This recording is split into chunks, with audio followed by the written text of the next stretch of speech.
Welcome to the Slop Farm. Enjoy the video. In this video, I will explain how to use Apple Pay with email.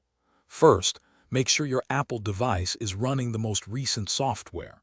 Then, open the Wallet application on your iPhone or Apple Watch. Tap the plus icon to begin adding a new payment card.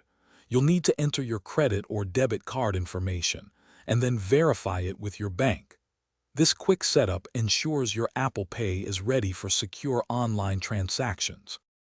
Once your Apple Pay is set up, using it for purchases initiated through email is straightforward. When you receive an email from a merchant offering Apple Pay, simply click the link to their checkout page.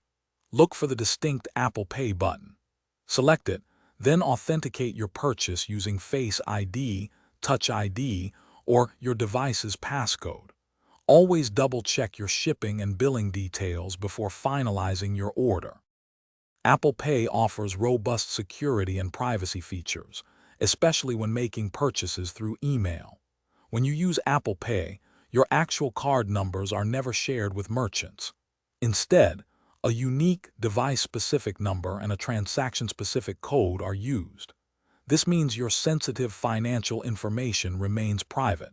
Every purchase requires authentication, such as Face ID or Touch ID, providing an additional layer of security against unauthorized use. If you encounter any issues while using Apple Pay with email, there are a few things to check.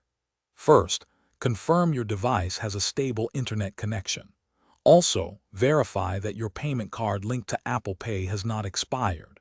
If problems persist, reaching out to your bank or card issuer is a good next step. Regularly updating your device's software also ensures you have the latest security enhancements and features for a smooth experience. Thanks for watching. Consider subscribing if we helped you today.